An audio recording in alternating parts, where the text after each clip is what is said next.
respected panelists, Shekhar Datsa is a former governor of the state of Chhattisgarh. Earlier, he had served on various democratic posts, including as an IAS officer, as Secretary to the Ministry of Defense of the Government of India. Currently, is the advisory of Sea and Coast Monthly Maritime Magazine based in Delhi. Shekhar Datsa belongs to the 1969 batch of IAS from Madhya Pradesh cadre. Dutt became a short service commission officer in the Indian Army and was awarded the Sena Medal for gallantry during the Indo-Pakistani War of 1971.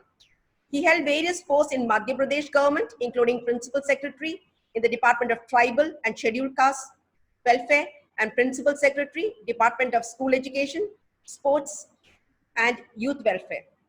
So was appointed Secretary of the Department of Ayurveda, Yoga, Naturopathy, Unani, Siddha, Homeopathy in the Ministry of Health and Family Welfare of India. As Director General of the Sports Authority of India, Sir played a role in hosting of the Afro-Asian Games in Hyderabad, India in November 2003. He eventually became the Joint Secretary in Department of Defense Production and later took as Defense Secretary of India in 2005.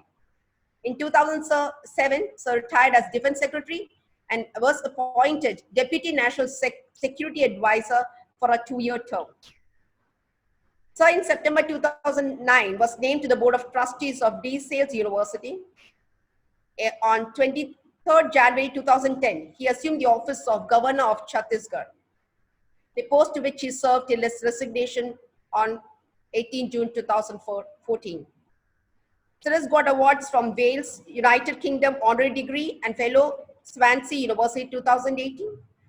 Sir has his book on Reflections on Contemporary India, which is written by Sir and which was launched by the President of India on 11 February 2014. It's been an honor for the Ministry of Youth Affairs and Sports, Khelo India, to have such an eminent personality as a panelist. On behalf of the Ministry of Youth Affairs, Khelo India, LNCPE, Principal, and all the participants, a warm welcome to this esteemed panelist. Thank you very much. Thank you. For the information of Sir, this program is a physical education and community coaching online training program. 15,000 participants have registered. So we have a sessions running in 3 batches. And we have another batch, a special batch, where the international speakers come and share the knowledge and experience what's happening across the world. We have 20 international experts from more than 12 countries who are taking in sessions so that our participants could have an international exposure. So with your blessings, I would like to introduce the speaker of today's session. Professor Dr. Oleksandr is a professor in the Exercise and Sports Science program at the University of Science, Malaysia. His areas of expertise cover training and exercise methodology, talent recognition and development, performance analysis and coaching science. Teaching experience includes the Cave State Institute of Physical Culture as a lecturer, senior lecturer and associate professor from 1982 to 1993. His applied science experience in 1993 to 2002 involved work with Sports Authority of India as training methods expert in charge of talent identification schemes and as SAI coordinator for scientific support to the national teams in more than 10 different sports in preparation in 1994, 98, 2002 Asian and Commonwealth Games and 1996 and 2000 Olympics. He is the American Council on Exercise Certified Personal Trainer, Lifestyle and Weight Management Consultant, and Health Coach. He has been a recipient of Teaching Excellence Award in USM in 2006, Best Paper Awards at the International Conference in 2008 and 13. He has authored more than 90 articles in journals, 5 chapters in books, and 3 books on exercise and sports training methodology. His membership in professional bodies include European College of Sports Sciences, Asian Council of Exercise and Sports Science, and National Association of Physical Education and Sports Science of India. He is a PhD thesis external examiner for more than 10 universities from 4 different countries. He is a Vice President of International Physical Activity Project, Director, Exercise and Sports Science International Consultancy, and also right now associated with the ELMS, with the Gujarat Sports Authority. So on behalf of the Ministry of Youth Affairs, Khelo India, LNCPE, and the entire PE and community coaching fraternity, a warm welcome to our most distinguished speaker. So please, for your session, please. Thank you very much, Madam Usha, for such a nice introduction. And thank you, Dr. Kishore, for calling and inviting me to participate in such a wonderful program. It is a pleasure. It's great to see and hear again the voice of my ex-DG SAI, Dr. Shekhar Dutt, and it's nice to see you again. And thank you, the organizing committee, for giving me the great opportunity to talk in such a prestigious gathering and in such a prestigious program. With your permission, then I will actually proceed with the slides. And the topic of my today talk is long-term athlete development. How smooth is the transition from one phase to another? We all have been talking about long-term athlete development for quite a while, and it has been a hot topic for years together. The issue has been discussed in theories, in practical issues, among coaches, among scientists, in all the community, in all the fraternity. And, you know, the problem is that it has always been a, as I say, a popular topic. However, we somehow always been discussing it from the point of view of sports. However, sports is not just the only area of long-term development, and particularly of long-term talent development. So what I would like to offer to your attention today is a kind of multi-layer or multi-tier kind of system, or look at that long-term development model, which actually includes at least 3 levels. One of those is theoretical models, and this is where we don't usually discuss that much, because we usually straight away jump to sports science models. But those are important, and it is also kind of important to discuss those, because that's where the talent development models sports-wise actually begin. And then eventually the top level of that whole hierarchy is the level of applied models, whereby we actually talk where are the medals coming from and how different models and different systems has been organized from the point of view of various governing bodies, which also includes, of course, talent identification, talent development, and it also includes such organizations as sport authorities, like Sports Authority of India, Sports Authority of States, and so on and so forth. So where do we begin with? Theories. As I said, those are actually the part which we don't really pay much attention to, for whatever reason. Surprisingly, however, those theories originate not from sports. Those are typically kind of theories originating from basic ideas and development, which is not necessarily just talent development in sport, but typically development of a talent which is different and which is actually related to excellence. If we are talking these levels, then the most cited And the most popular typically are three models. One is known as Bloom's. So the model presents a useful and applicable series of stages through which excellence eventually is achieved. Another one is known as Ericsson model, adopting an extreme environmental position, proposed by a theory which actually relates expertise and which is predominantly based on what was termed and what is known as deliberate practice. The third most popular is known as Cote and Harre, 2002, which actually includes family support. It describes how children are supported by family in the initiation phases, development of high-level performance, and other things. So patterns of family dynamics that contributed are also discussed and how they are contributing to the success.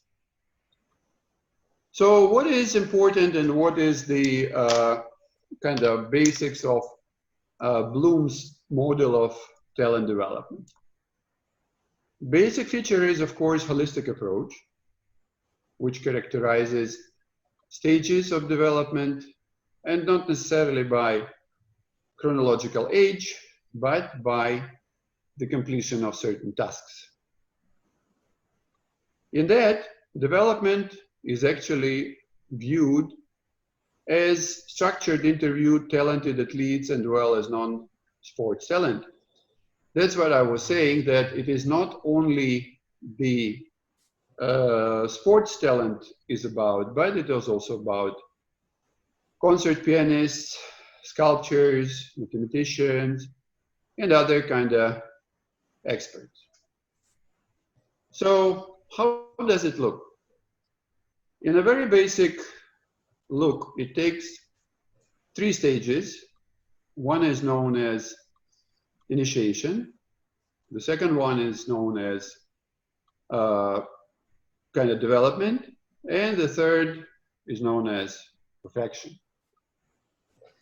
So, of course, they are related, and they are giving answers to what is the performer, what is the mentor, what are parents, and like what is the role of parents, what are the general objectives, and importantly, what is the transition about?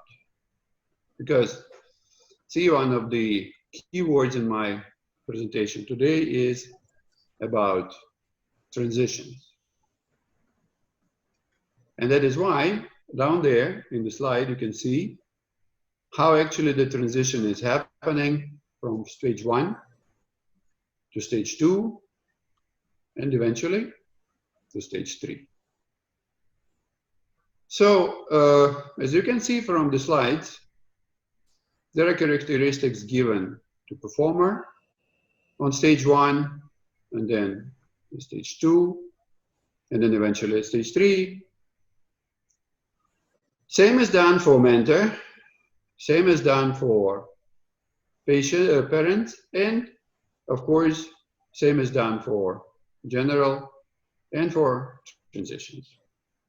And in transition, you can see that how development is going on, how it is processed through development of an athletic identity, accelerated development, introduction to a more technical coach, to other issues, and so on and so forth. In Cote model or stages of sports participation, the system is presented a bit differently, like sampling years,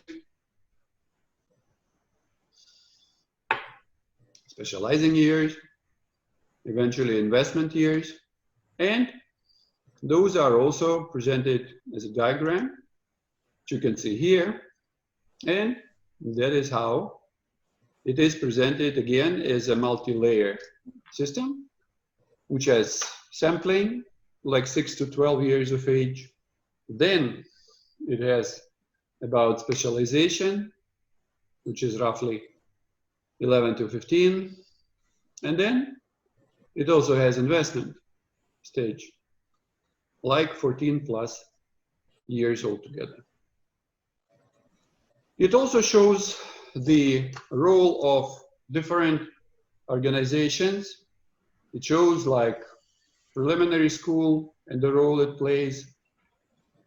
It shows secondary schools and the roles of sports colleges. It also shows the advanced level and so on and so forth. So at the right side of the diagram, you can also see how important the sports organizations are. And that includes sports clubs, that includes county, that includes professional clubs and regional squads, and it also includes national squads. So that is how another view of the basic development models, particularly in sports, look according to the other one of the most popular cited models. The third one is known as Ericsson notion of deliberate practice. So it also states that the number of hours of deliberate practice accumulated in a domain is one of the most significant determinants of the level of expertise attained.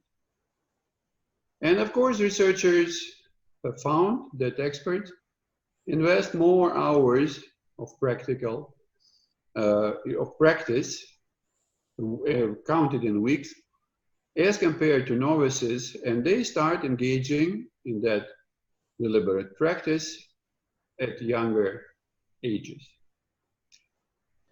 It has also been revealed that it is basically almost impossible for individuals with less accumulated practice at a given age to catch up with the best individuals who started deliberate practice earlier. And then, of course, see, when we take examples, for instance, of sports like artistic gymnastics, where kids join very early, and then suddenly a parent brings a kid who is like 10 or 11 years of age, and the kid is good, but the kids which joined earlier, 3 to 4 years before, they are much ahead, practically speaking, and that older kid realistically don't have chance to catch up. And that's unfortunately how it happens. But that is how one of the popular theories actually emerged, which is known now as one of the terms for it, Malcolm's Gladwell 10,000 hours rule, which of course brings us to the point that practice makes it perfect, that 10,000 hours are kind of making someone from a novice into an expert. However, there are many arguments about this system or about this theory, and let us see how that theory can be either modified or adjusted as per the rules of the sport. Because the basic 10,000 hours rule may be true for expertise in something else, but it is actually not exactly working that way in sport. So let me show you a few examples, how that theory works, how it doesn't, and how we can adjust it. If you take, for instance, and look at it, it would take about 10 years of practicing 3 hours a day to become a master in your subject. It would take approximately 5 years of full-time employment to become proficient in your field. But simply work out how many hours you have already achieved to calculate how far you need to go. So you should be aiming 10,000 hours. What do we have options? Or do we? And do we try cheating, so to say, in a good way? Yeah, of course we do. One option, 8 hours, 5 days, 52 weeks, almost 5 hours a year, or almost 5 years, 10,000. Another option is that you're right. It also kind of makes options here. Bit different, but that's how it works.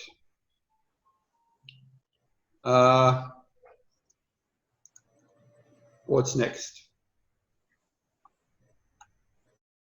I did try 2 years ago.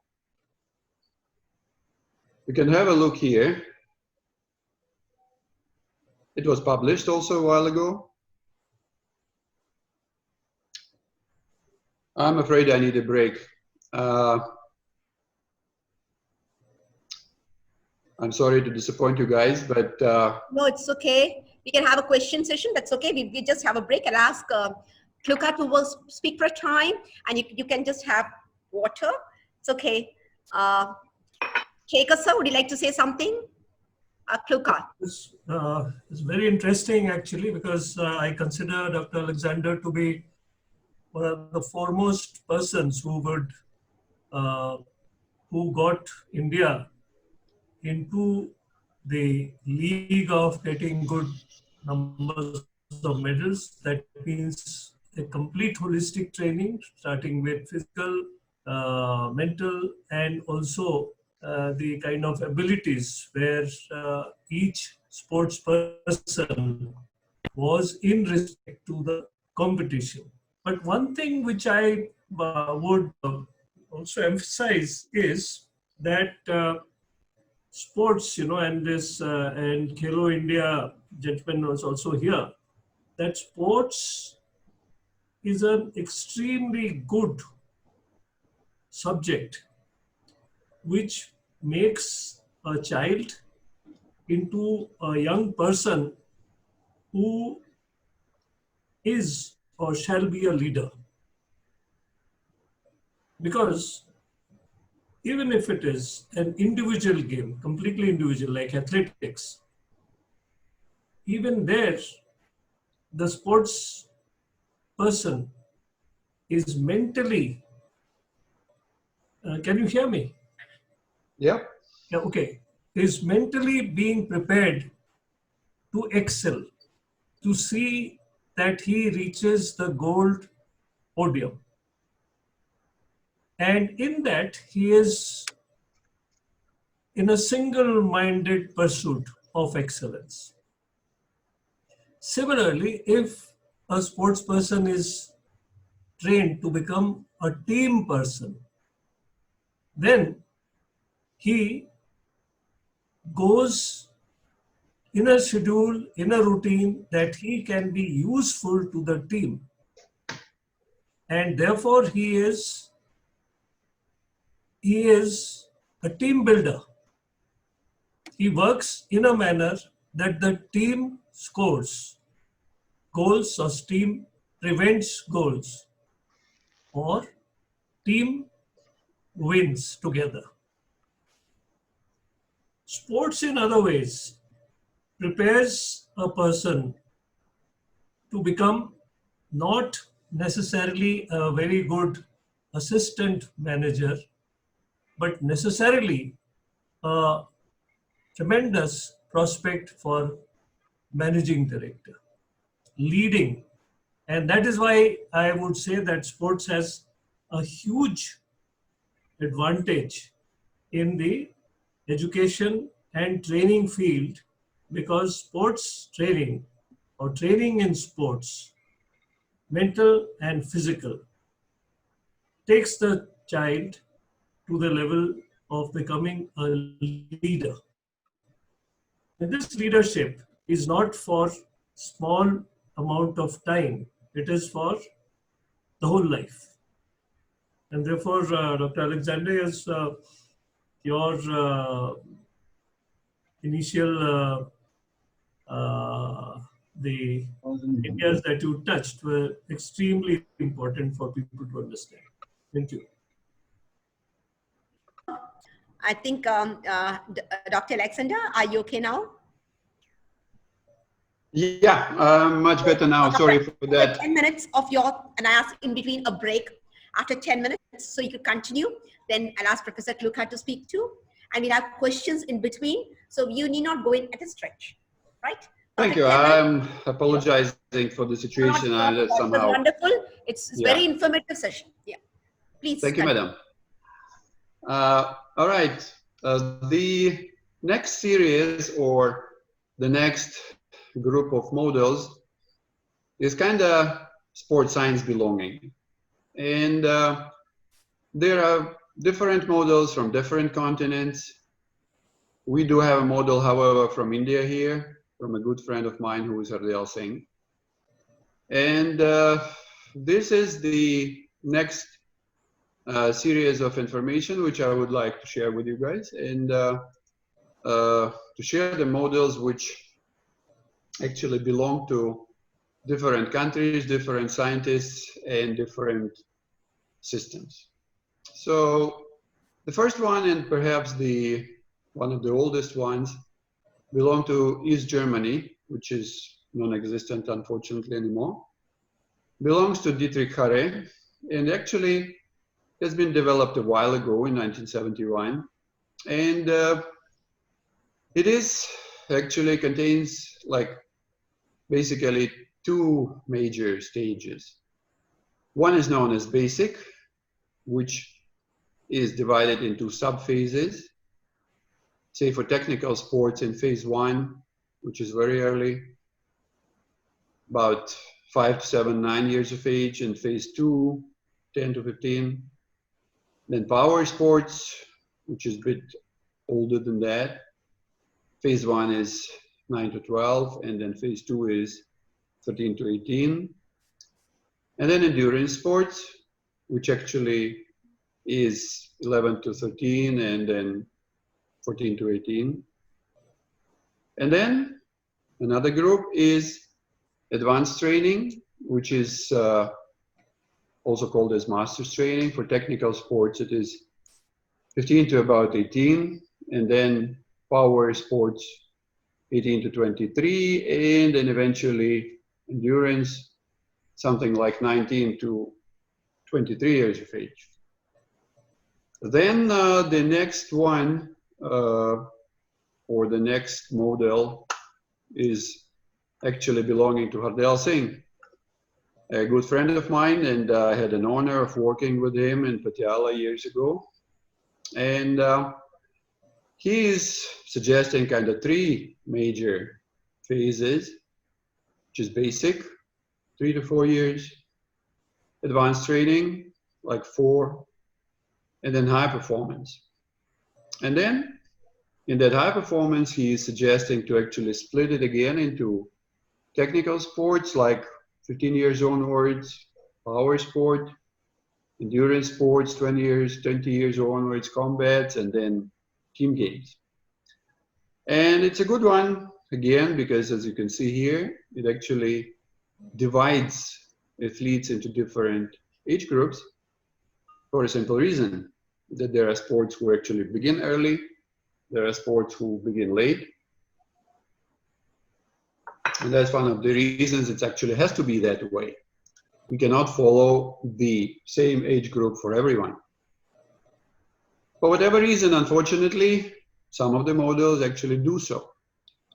One of those is belonging to Bompa, Canada, which was suggested in '94, and it actually contains kind of 4 stages, subdivisions: initiation, then foundation, then specialization and high performance, which actually also divided into generalized phase and specialized phase, which again, 4 basic subphases. But the problem, however, here is that we don't see much of specific age division here. So that was also kind of taken care by other scientists, and one of them is Istvan Balyi, although I think I've skipped one module somewhere. Okay.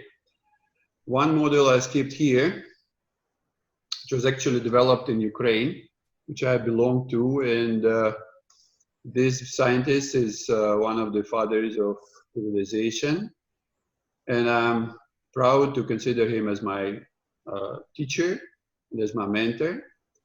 He was actually suggesting 5 major stages: initial training, preliminary, specialized, then maximum realization, and maintenance of acquired performance. And this model is kind of widely used in East Europe these days. However, as I say, different models have different applicability. One of the most popular models now, and actually is one of the latest, belonging to Canada, and Istvan Balyi is the author of it. It actually goes further. And apart from the 5 stages which has been mentioned already, and Istvan Balyi's fundamentals is actually going parallel to initial training of Platonov. Learning to train goes parallel to basic training.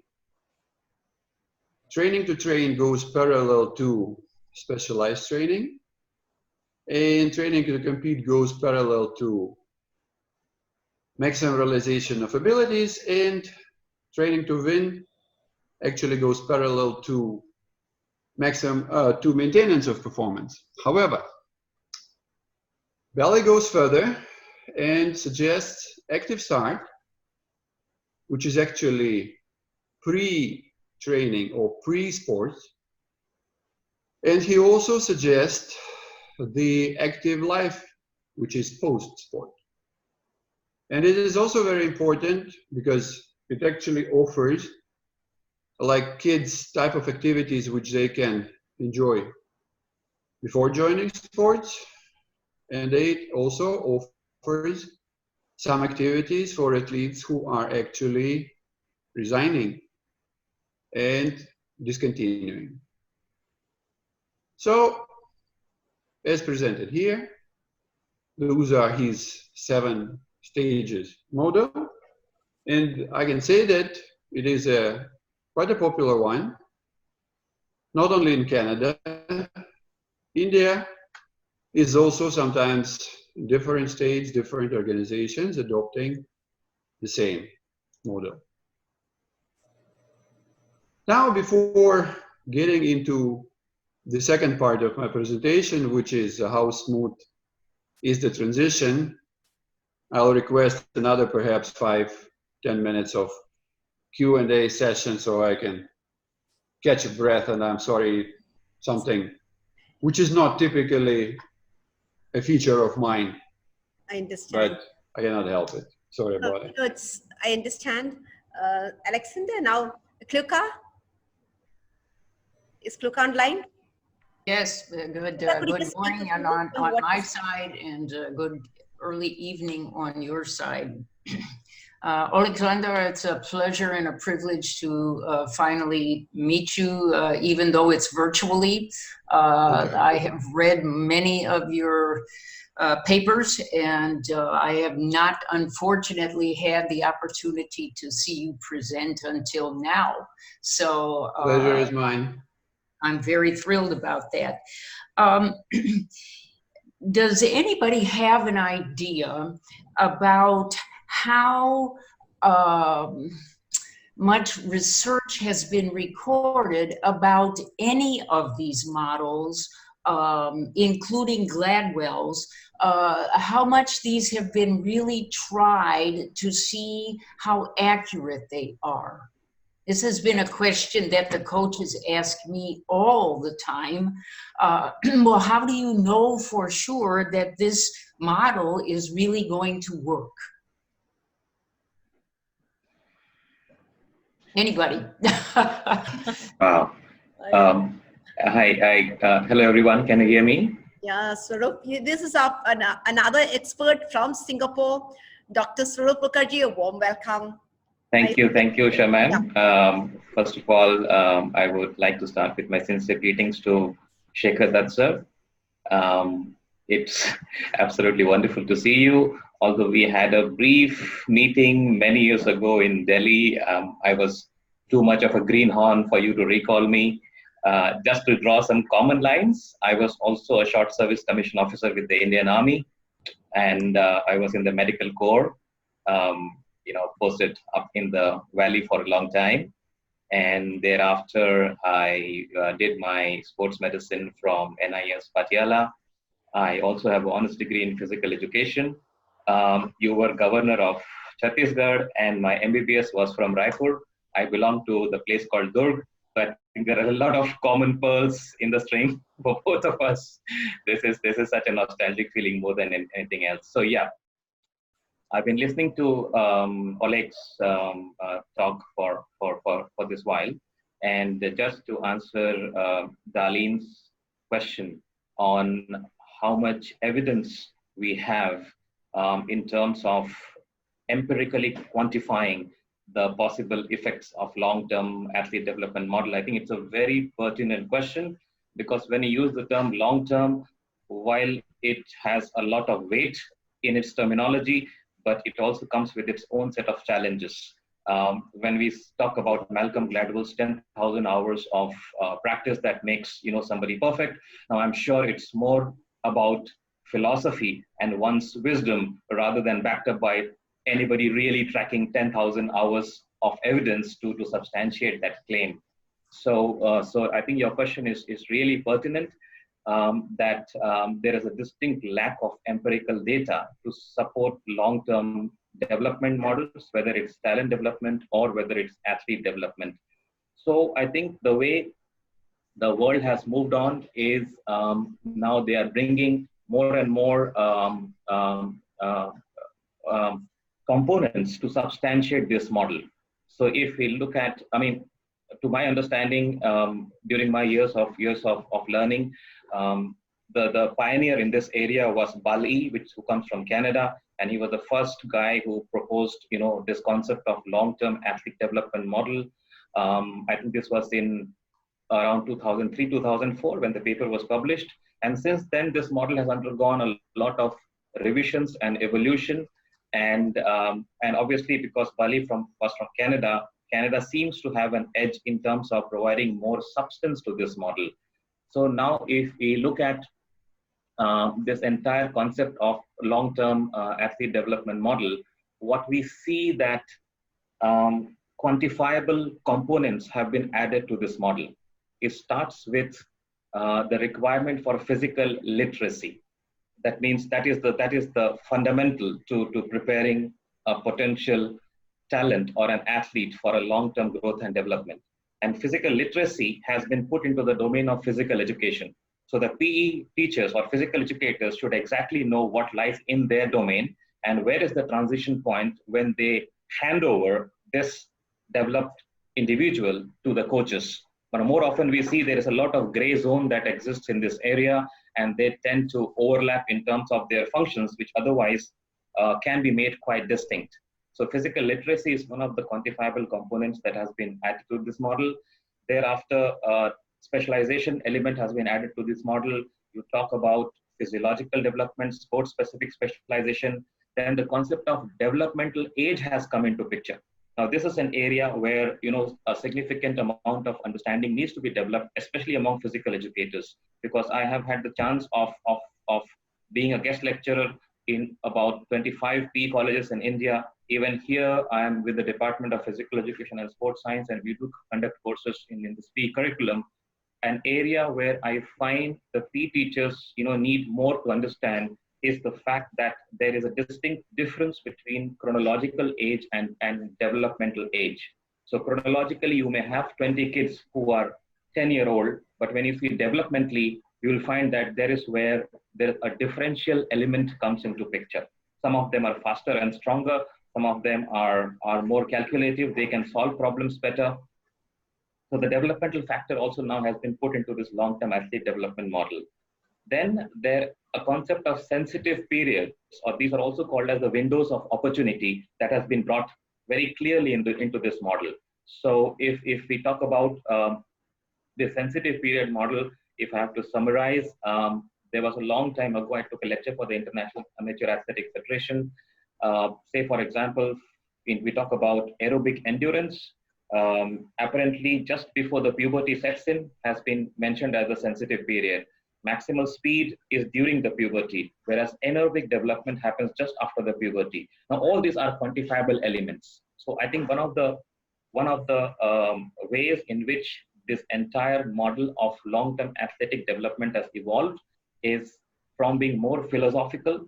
Quantifiable components have been added to this model. Then comes, of course, there is periodization, there is excellence, there is measurement of speed, strength, reaction time, and so on and so forth. So the way, if we track this model over the last 2 decades, what we see that from being predominantly hypothetical and philosophical, it has moved towards becoming more quantifiable in the long run. Thank you, doctor. Being a medical doctor, I think you're so much speaking in terms of physical education. It's so nice to hear from you. And we have Dr. Swarup Mukherjee's session. And but we get back to our session. Oleksandr, so are you ready? Okay, let me try finishing that. Thank you so much for your understanding. Yeah, it's nice. Nice hearing you. Sorry for that. Okay, so one of the points here is that, continuing with what has been said, it was a very nice discussion from Dr. Mukherjee, and that is where we go into realistically, like, okay, and okay, Darlene was also great. Thank you for stepping in. And this is how we were actually trying to quantify the same long-term development model. But age-wise, of course, it is a kind of stretchable thing. So we, however, also did some research on how many hours per year, per week, and so on and so forth could be actually utilized, how it can work. And we came to the point that it's not really as linear as we want it to be, and for various reasons. Let's have a look why. Now, if you look at the current situation in sports, and particularly younger age, when different competitions are in, particularly in India, like for instance, we are talking about School Game Association of India, SGFI, and different age groups. So because of that, we have different participation strategies. For instance, we have under 14, then we have under 17. And interestingly, from under 14 to under 17, we have a huge difference in weight categories, particularly in weight categorized sports. What is actually happening? That at least 5 to 7 weight categories are lost in the transition from under 14 to under 17. And the lighter kids are actually having issues surviving into under 17 age group. Because see, the lightest ones, just to be eligible to participate, have to gain a lot of weight. And that is a problem. Due to that, the whole training issues are to be re-looked into, because so many of them will not be hitting the target. And that brings us to the point.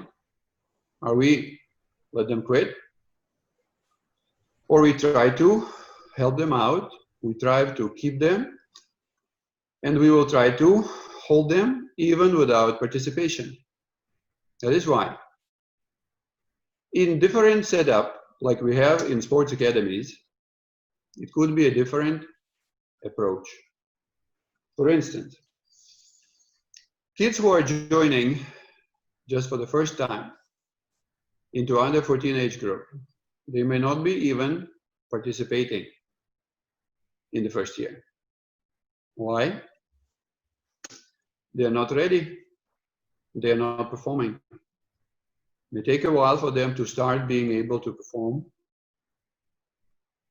And it may take another year to pick them.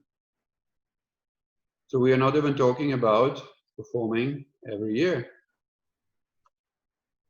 What happens next? Next, they are changing the age group.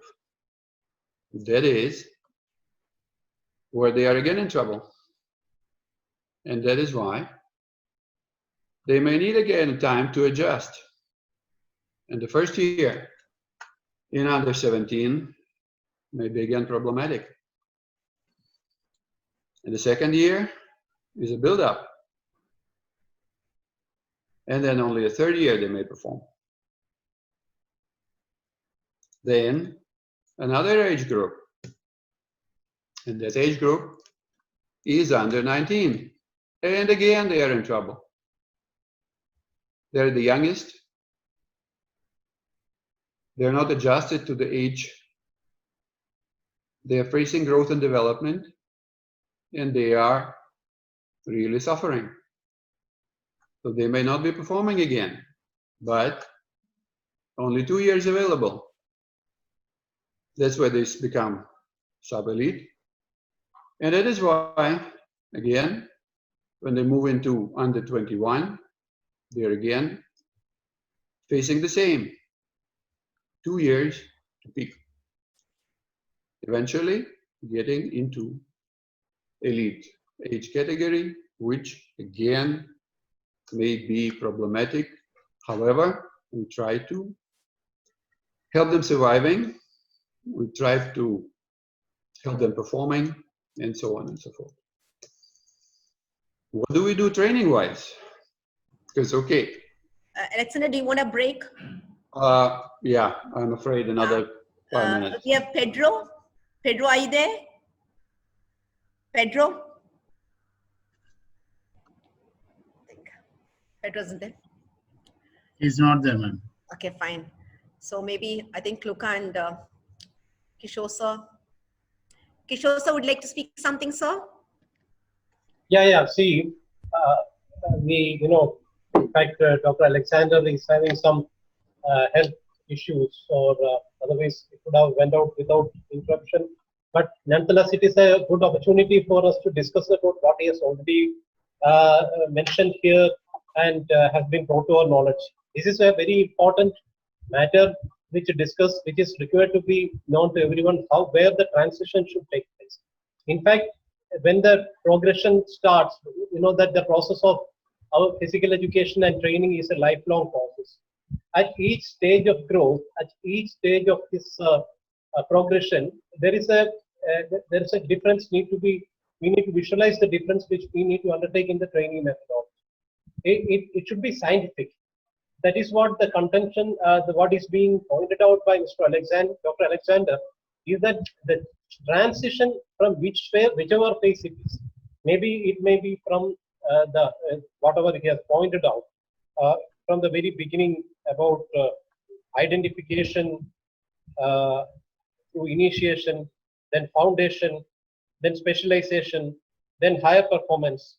And all these are step by step to be taken up in accordance to the age and growth of each and every child, which we should be personalized and which should be in accordance to the demands of that time, demands of that particular group.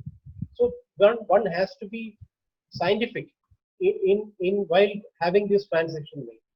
And there we need to apply all the sciences, the knowledge which we have acquired from all the sciences. And that is why he has that, mentioned that the role to be played by the performer, the mentor, the parents, and what is to be taken in care of.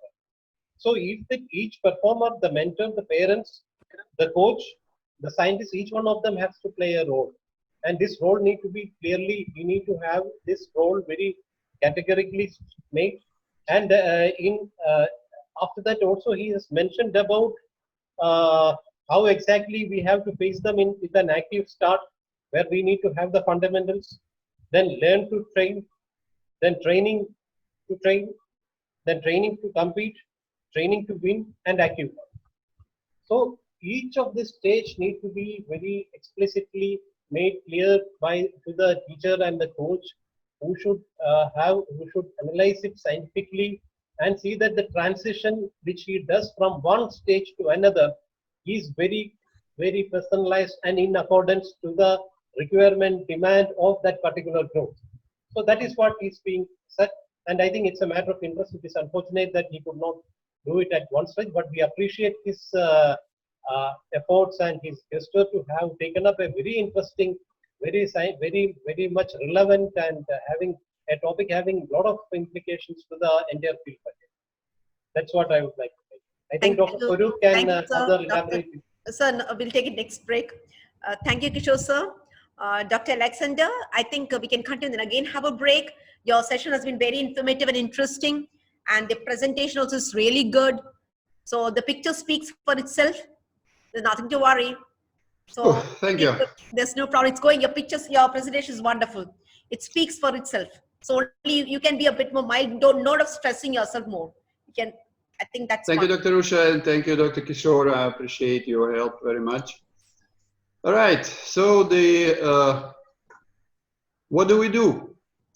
So particularly contents of training and under 14. I will try to be brief, and in these 3 years, which is before under 17, adjustment is a issue which has to be tackled.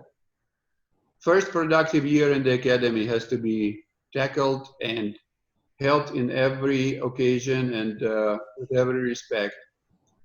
Rehabilitation is very important. Injury prevention, developing of good eating habits and practices. And the last year of under 14, of course, peaking for the top age group performance. What is important, that we should not overshoot those kids. If you are under 14, we should not expect them performing at 12 or 13. Under 14, 14 years of age, optimum age for performance in this group, do it.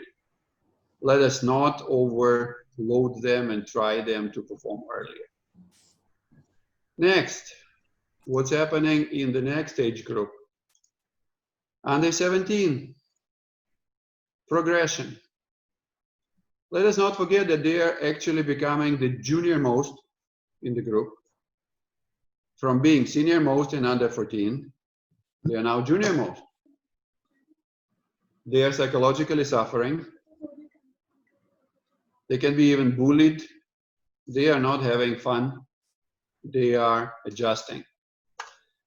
They are also stabilizing to weight, particularly if we are talking weight categories. They need time. They need to eat. They need to get more strength and conditioning. And they need to prepare for the next peaking. And the next peaking is under 17, not earlier than that. Then eventually, next one, under 19, 2 years available. What to do? Again, adjustment, a lot of strength and conditioning, a lot of sports science, reaching about 90% of genetically determined potential, and performing at 19. And then eventually reaching the next one, under 21, repeating, adjusting, performing, reaching about 95% of maximum peaking. Whatever is genetically determined, 95% of it. Still leaving 5% to under 23. This is where we're supposed to peak them. we're supposed to help them reaching under 23, 100% of performance. That is why we need to observe. There is no burnout. There is proper peaking. There is proper everything. Sports science, guns blazing. Everything should be there. Every support, biochemistry, biomechanics, injury prevention, sports medicine, you name it. It has to be all there for their benefits. And that's about it. And I'm very thankful to you for being such a grateful audience and to help me talking through that unexpected difficulty. And thank you each and everyone for helping me through it. I appreciate it so very much. I apologize for the inconvenience. Thank you so much. Thank you so much, Oleksandr. You did not apologize. It was a wonderful session. The only thing, the session, we often have breaks in between with questions. It was really good. And can we have some questions? Or we like, or Sujit, are you there? Ma'am, speak for 2 minutes and then I'll give him a question later. Ma'am, Mr. Vimal Anand is also there, ma'am. Vimal sir? Yeah. Vimal sir, good evening, sir. Sir, for the information of, is Vimal sir there? I have added him. Sir. Dr. Usha, may I add a couple of things that might stir some more questions from people? Sure. Let Vimal sir speak first, then I'll give it to you. Yeah, I think I'll just check with him. He was there. Right. You start. Luca, you could start. Okay. The first question is, can the under 17, under 19, and so forth categories, can they also hold true for women and girls? Absolutely. They are there. These are actually more or less dictated by School Game Association of India, and not only of India. It's internationally applicable age groups, and yes, of course, girls, adolescents are there. Okay, and then I have another question that's different, but related to all of the holistic looking at athlete development. I agree with everyone that everything needs to really be as much science-based as possible. When we're looking, though, at sports science, we're also looking at motor behavior, which is motor development, motor learning, motor control. And we're also looking at the psychological piece for decision-making and so forth. It seems to me that those pieces may not be fully visible to someone who is trying to implement this model. And I'll give an example. We know that the visual system of humans is not adult-like until people get to the ages of around 11 or 12.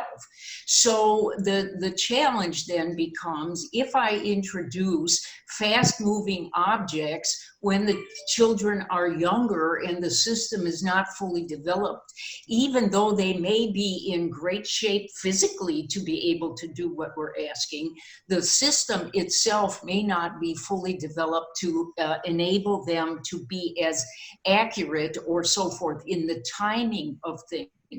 And one of the things that also makes us totally successful is rhythm. And rhythm obviously involves the timing of things in addition to the movement. So could you speak to those pieces to let everyone know that how those are incorporated into these models? Thank you, Darlene. It's a wonderful remark and a $1 million question. Yep, the issue is there very much, and individual growth and development also interfering, and it even starts with the talent identification and selection. And to add to the issue, I would say that one of the reasons, for instance, the smaller frame kids. Alexander, could you just stop sharing the screen so we could see you full on the full screen, please? I'm sorry. Like, okay. Right. Let me finish that. Usha, Dr. Usha, Mr. Anand is also there. Anand.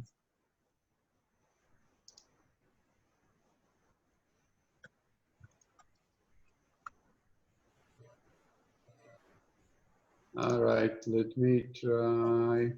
It's okay, so we can hear you. Yeah, I'm just. Yeah. Can you hear? Can you see me now? No, No. Still not. we could see you earlier. Just now it was better. Yeah, now this is That is perfect. fine. So All right. should I call? Yeah, Dr. Usha, Vimal sir is also there. For the information, we have the Director of Sports from Youth Affairs, Minister of Youth Affairs and Sports. We have Vimal Anand, sir. Sir, can you hear me, sir? Yeah, very good evening, all of Most you. welcome, sir. We have esteemed and distinguished panelists. We have the former governor, sir. We have with us Shekhar Dutt, sir, and we have eminent other panelists too. So, Vimal Anand, sir, could you kindly? Good evening, And we also have Dr. Swaroop, Dr. Kluka, and Dr. Alexander. I would not rather intervene and interrupt your No, sir. discussion, Sir, but I will just keep joining from time to time, because last time I was here, it was 3-4 days back. So whenever I get time, I'll join you. And for the it's very, Shekhar Dutt, we sir. feel very glad to see the kind of reception that this program is getting from the participants all over the country.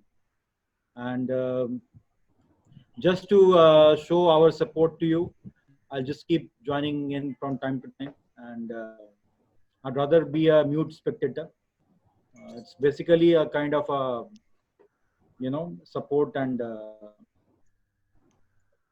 show of strength behind you. So please carry on. Thank you, sir. Shekhar Dutt, sir, it was actually Vimal, sir, and the ministry who was taking initiative in bringing in this program. So it's because of that this program could come in the picture. Very nice. Welcome. Sir. Dr. Alexander was telling something. Yeah. Alexander, sir? Yeah, I mean, I hope you can see me in this mode. We can see you. We can see you. Thank you. So what basically is happening, that continuing the answering the question, see, the kids who are fast maturer, they are easier identified as talent. The kids who are smaller frame also have some advantages, and it also relates to motor learning, to motor qualities, and the answer is definitely yes. It has to be addressed from the point of view of motor learning, for motor development, and also to tie it up with strength and conditioning, because the moment we change weight, then eventually the motor learning is suffering, motor qualities are suffering. So every subcategory or every age group, we need to revisit both strength and conditioning and motor learning and motor performance. And thank you, it was a very valid question, and it has to be addressed from sports scientists, and it is not addressed enough, I have to admit that. Thank you. Usha, there are a couple of questions. Can we ask some? Your voice is on mute, man. So the first question I'd like to put forth is, since you're working with the Sports Authority of Gujarat, could you narrate some of the experience that you have had here? Alexander, sir, can you hear me? So you've been working with the Sports Authority of Gujarat for high performance sport. Right, ma'am. Could you kindly share your experience in that? It is actually a great experience. It exists as a private-public partnership, and Sports Authority of Gujarat is one side of it. And ELMS sports development and sports consultancy is on the other side of it. And I've been lucky to be chosen as a high-performance sports consultant by ELMS. And it's a great experience. I'm enjoying every day of it and every visit. Nadiad Sports Academy is in the focus of it. There are 7 different sports involved, and we are helping them in developing high-performance plans, provision from sports science, from every aspect. And it has been a great collaboration, and it's being developed further, and I'm sure it will continue from both sides, and enjoying every aspect of it. Thank you both, Sports Authority of Gujarat and the ELMS Sports Foundation. Thank you, sir, for that. You have the next question? Usha ma'am, it's okay for me to ask a question? Yes, sure. Yeah, hi. Thank you, Oleg. I was keenly listening to the very concise and tight presentation you were presenting. I'll try to align my question to the context of this online program, which is essentially focused on physical education teachers and community coaching, right? Now, we are aware of the fact that the model of long-term athlete development, it is quite inclusive because it acknowledges that physical education, school sports, competitive sports and recreational activities are mutually interdependent, and they should be coordinated and developed in a rather collaborative manner. And one of the key fundamentals to ensure the right approach to the long-term athlete development model is increasing the element of physical literacy in children, which actually comes in the domain of physical education. So how do you suggest that the current understanding of the long-term athlete development model can be interjected into the physical education syllabus so that the PE teachers are equipped with the right kind of knowledge and concepts, and we are quite sure that we are making the right start in encouraging physical literacy and preparing our talents to enter a pathway of higher level competition and eventually excellence at the international stage. So how do you think this entire concept can inform the PE syllabus, PE teaching, and enhancing physical literacy amongst children? Thank you. Thank you, Dr. Swarup. It's a really great and very relevant question. We do pay tremendous attention to physical education, and countries which are developed in sports do so too. And the answer to this question is one way simple, the other way, of course, complicated. Simple because the more a kid is exposed to properly adjusted physical education, the more the kid is that kid's chances are maximized to be actually identified as a talent. Because if the kid is not exposed to physical activities or physical education, he may well remain as a flower which is not blossoming. So exposure is one issue. And another issue, of course, physical literacy, because we need to teach children in the very same way as we are teaching them math, physics, chemistry. We make them literate in those subjects and in science. So why we are not making them literate in physical education? And then, of course, we have to do that. And then, of course, if we do, and if we adjusted physical education curriculums that very way, like you were saying, that would be a win-win situation. We help every kid to holistically develop, and we make every kid seen to coaches when they come with tests, measurements, and talent identification models. Thank you. Thanks, Alexander. Dr. Sanjay Prajapati, questions, please. Yeah, thank you, ma'am.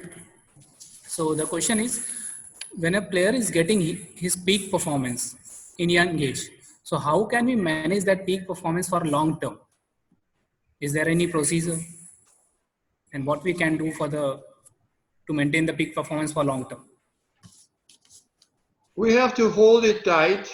We try to reach biological best at 14, 17, 19, 21, and then hope that the kid is still with us, and then try to maximize it at 23 plus plus, and then hope that maximum realization is there, and the kid is not treating or exchanging sports academy for a job, which unfortunately happened. So that's a very tricky question, though. Thank you, sir. The next question is, in place of 10,000, like you have spoken about the 10,000 hours. So in place of 10,000 hours, is there any shortcut method which we can utilize in Indian sports? Like in Indian sports, we are very late, and we are starting activity quite late. So what will be the suitable time?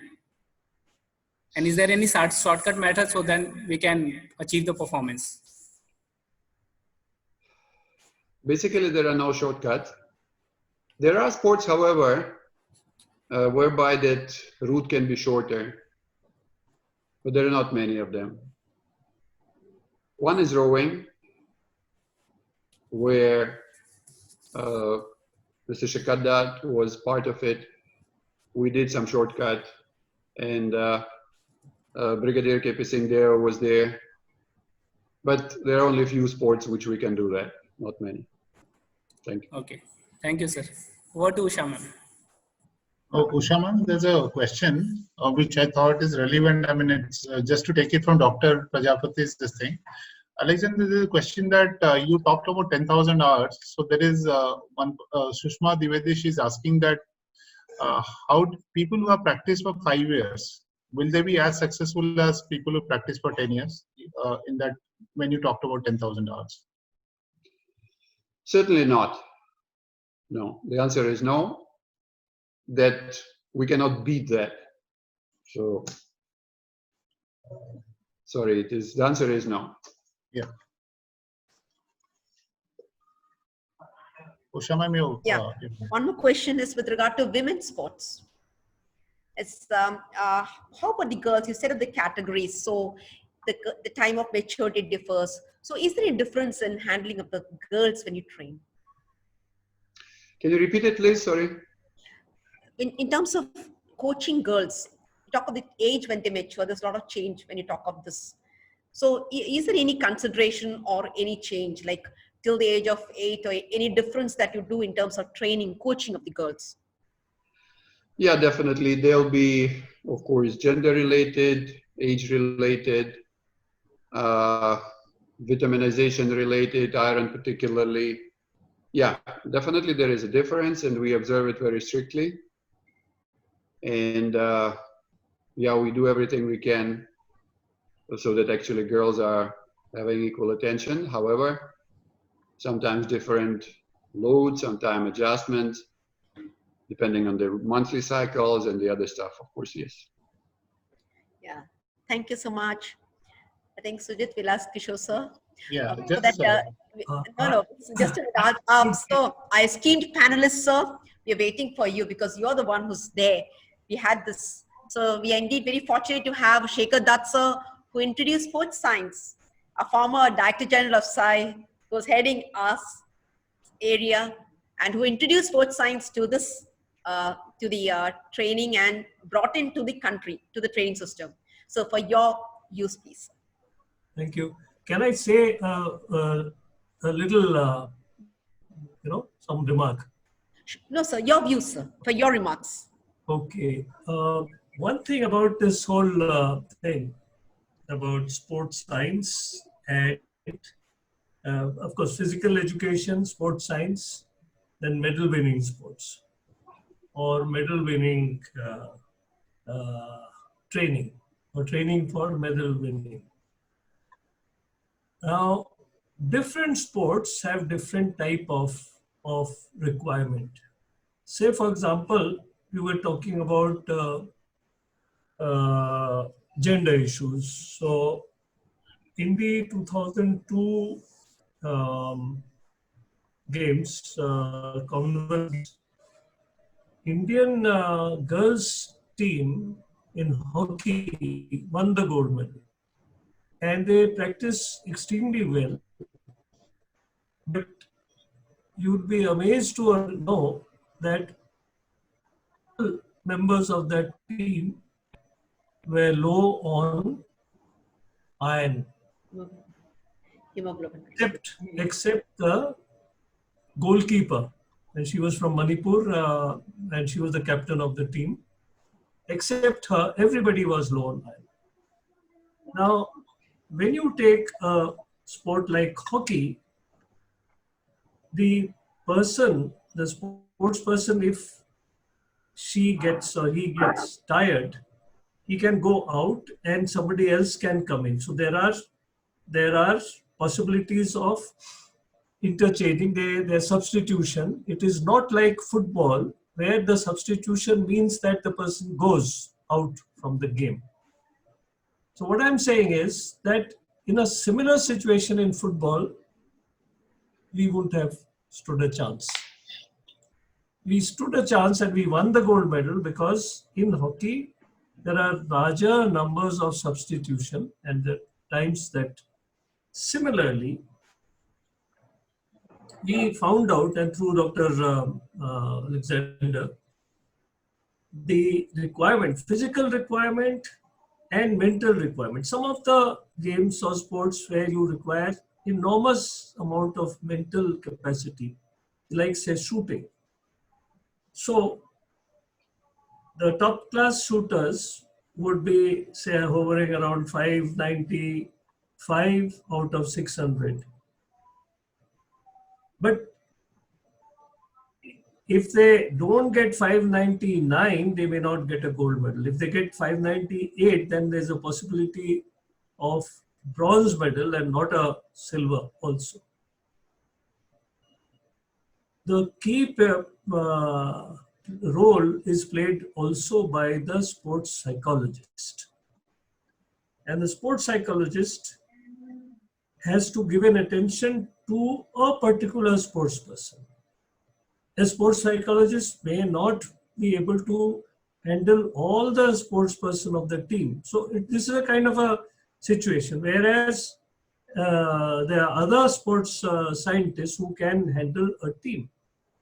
My point is that all the organizers must be able to understand the special needs of special sports or special this thing, and then prepare a person who is an excellent in sports into a medal winning person.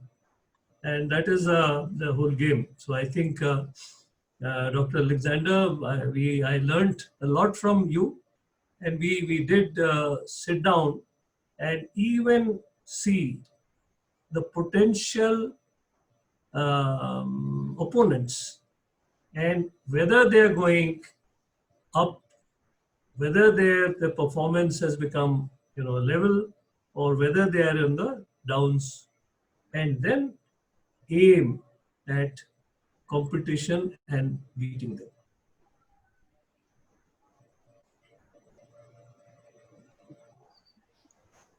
Pardon, sir.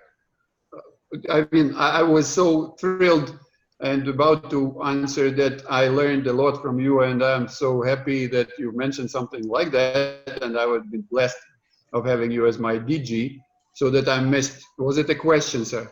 Yeah. Yeah, we do study. We still study the opponents. We do assess the chances.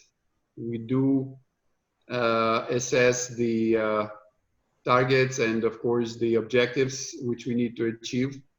And we are trying to make it on the best possible scientific way. Right. Thank you. Thank you, sir. Thank you so much, sir, for your valuable presence. May I now request Kishore, sir?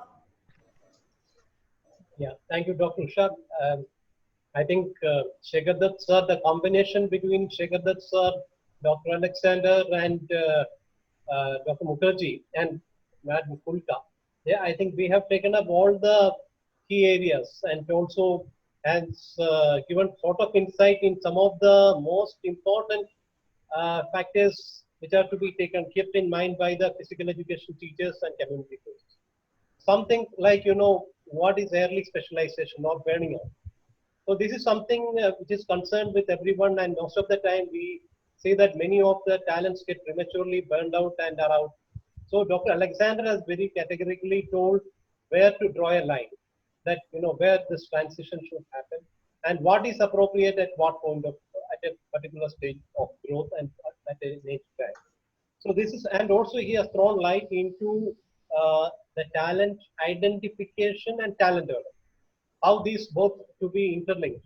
Both are two sides of the coin. So identify the talent and develop the talent. And developing process, he has mentioned that the stages involved and the factors to be kept in mind. Also, even he has mentioned about the divisions which has to be taken in mind, kept in mind regarding the age factor in technical dominated events, power dominated events, endurance dominated events, combat games, and team games. So it gives an overall view and gives a lot of insight to the physical education teacher and to find out how the transitions need to be monitored and managed. I think though the time was too short, I think this would have ignited the minds of our teachers, and they can dwell into it and also keep interacting, so that with Dr. Alexander or us or any of the experts whose whose communication, their mail IDs and all are there. If any participant would like to know some more details about these aspects, I think they are welcome. They can communicate with us, and we will be happy to give this information. And I think some of the questions were answered, and some more to get to answer. Those questions also our coordinators, Mr. Sujit and Dr. Usha, Dr. Prajapati are keeping watch and monitoring, and we will be sending it across to the concerned participants. I once again place on record our sincere appreciation to Dr. Alexander for his wonderful presentation. Excellent. And also Shekhar Dutt sir for sparing his valuable time, sir, for kind enough to accept and join with us this panelist, and Madam Jeremy, Luca Madam, who was, Madam has to, we are all in time because Madam has to get up early in the morning. Now it would be around roughly early morning 3:30 or 4 o'clock, and Madam is with us. So all the panelists for that, and Dr. Swaroop for their contribution, and I'm sure that this will pave way to modernize and make our sensitize the application of sports science to the field of into the field of physical education and community coaching. Thank you very much, and all good wishes. Thank you. Thank you, Dr. Kishore sir.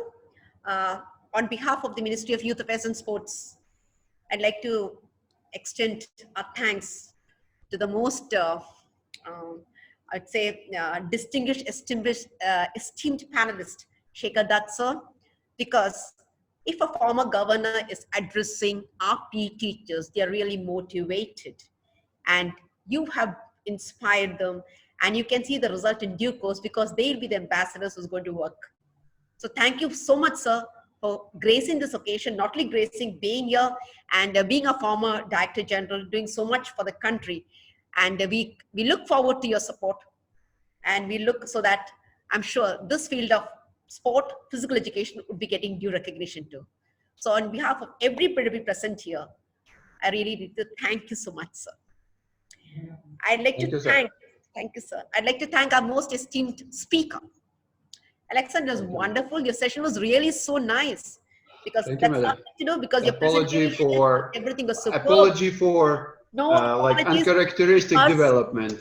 Because there were a lot of questions, it's informative, and we passed the questions to you so that you could answer them in the mails. There are a lot of questions coming, and there are queries. And the queries came in because the session was so informative and interesting. So I need to thank you all the way from Malaysia. You spared a valuable time. And I'd like to inform everybody present here, I didn't know Oleksandr. I just sent him a mail and you won't believe, he said, I'm willing to take him. I sent about 50 mails to people across, but you willingly accepted. I need to thank you so much for this wonderful session of yours. Thank you so much. I'd like to thank Dr. Kluka, darling Kluka. You've been so dear to us. Your organization is always supporting us. Thank you so much, madam, for your gracious presence. I'd like to thank Dr. Sarup Mukherjee. I think today we have been only putting in mail across.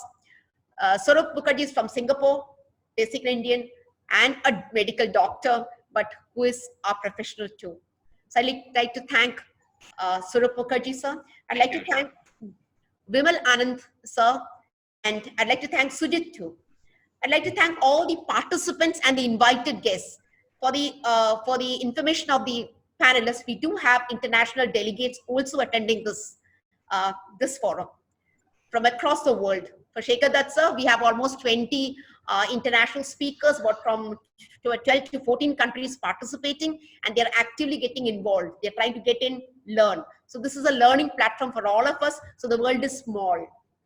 And once again, a big thank you to each one of you. Thank you so much.